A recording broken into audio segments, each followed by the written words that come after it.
থাকবে না। সেনাবাহিনীর প্রচলিত নিয়মে যেসব মামলাগুলি সেনাবাহিনী করতে পারে না, এই ধরনের অভিযোগ হলে তখন তাদের চাকরি থেকে বের করে দেওয়া হয়, অবসর দেওয়া হয়, কাউকে বরখাস্ত করা হয়, তারপর পুলিশকে সোপর্দ করে। এটাই হওয়ার কথা ছিল। এই আইনের দরকার ছিল না। তারপরে যখন করছে তার পরিচ্ছন্ন হওয়ার জন্য এরা চাকরি থাকতে পারে না। আর এমন অপরাধ, ক্রাইম এগেন্সট হিউম্যানিটি, এখানে কোনোভাবেই চাকরি থাকার অবকাশ নাই। এখন আমার সবার কথা এক, আমারও কথা এক, ন্যায় বিচার ইনসাফ কায়েম হোক।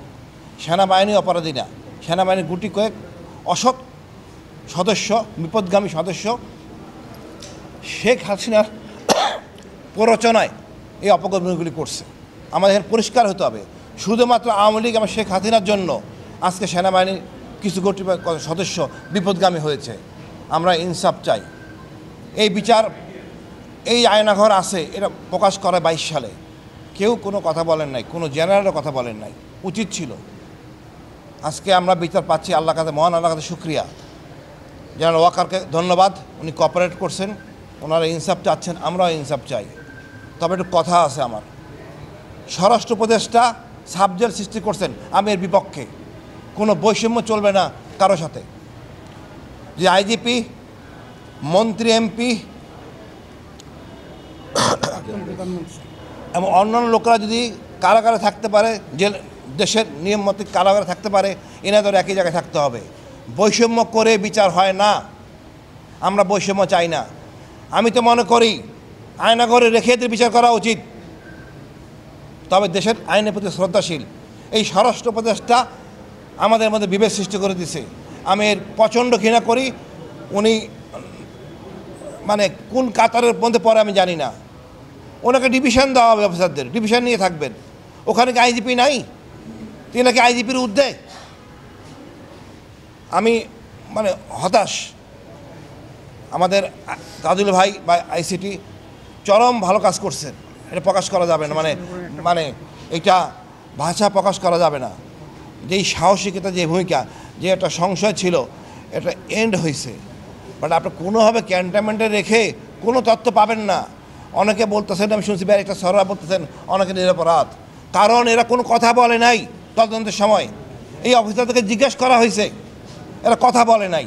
এখন যদি ক্যান্টনমেন্টে থাকে একই কাজই করবে। আমি এর ঘোর বিরোধী। দরকার হলে পূর্ণ তদন্ত হবে, বাট কারাগারে রেখে, ওই ক্যান্টনমেন্টের ভিতরে এসি রুমে রেখে কাঁটা চামিচ প্লেটে এটা রাখা কোনোভাবে সম্ভব না। বৈষম্য হলে আমরা ন্যায় বিচার পাবো না। দেশের যারাই সাথে জড়িত ন্যায় বিচার করতে হবে। আমি চাই না ওই সৈনিক, এই ধরনের লোকদের হাবিলদার, সার্জেন্ট হোক, অফিসার যারা মনে প্রাণে কাজটা করতে, তাদের বিচার হওয়া উচিত এবং দেশের প্রচলিত আইনি বিচার হবে। ধন্যবাদ স্যার। আমি একটা জিনিস পরিষ্কার করতে চাই যে আমি টেলিভিশনে অনেক তর্ক বিতর্ক দেখছি, ফেসবুকে দেখছি, এমনকি আমাদের কিছু সামরিক অফিসারও দেখছি যে তাদেরকে সেনা আইনে বিচার করার জন্য। আমি বাংলাদেশ সেনাবাহিনীর যে আমাদের আইন বিভাগ আছে, এটাকে জাজ অ্যাডভোকেট জেনারেল ব্রাঞ্চ আছে বলে, জ্যাক ব্রাঞ্চের সর্বোচ্চ পর্যায়ে যিনি, উনি ব্রিগেডিয়ার জেনারেল র্যাঙ্ক। আমি কয়েকজনের সাথে কথা বলেছি যারা জ্যাক ব্রাঞ্চের প্রধান ছিলেন। 4টা আইন তারা অপরাধ করেছে যেটা সেনাবাহিনীতে কোনো বিচার করার আইনই নাই। সুতরাং সেনা আইনে তাদের বিচার অন্যভাবে করতে পারে, কিন্তু এই 4টার জন্য করে নেই। 1 নম্বর অপহরণ, সেনাবাহিনীতে অপহরণের কোনো আইন নেই। 2 নম্বর অবৈধ অন্তরীণ রাখা, আনলফুল ডিটেনশন, কোনো আইন নেই। 3 নম্বর ক্রাইম এগেনস্ট হিউম্যানিটি, কোনো আইন নাই। 4 নম্বর ডিজিটাল সিকিউরিটি অ্যাক্ট। তো যে সমস্ত আইন সেনাবাহিনীতে নাই, ওগুলোর জন্য সে বাইরের অপরাধের সাথে সংযুক্ত, তাকে বাইরের কোর্টেই করতে হবে।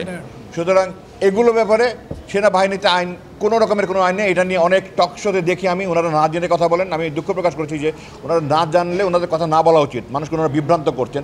কিছু সেনা কর্মকর্তা অবসরপ্রাপ্ত তারাও করছেন। আমি স্পষ্ট বলতে চাই, তারা যে সমস্ত অপরাধ করেছে, আমি যে 4টার কথা বললাম, এগুলো সেনাবাহিনীতে বিচারের কোনো আইন নাই। তাহলে কি তারা মাফ পেয়ে যাবে? না, তারা বেসামরিক আদালতে তাদের বিচার হতে হবে। ধন্যবাদ।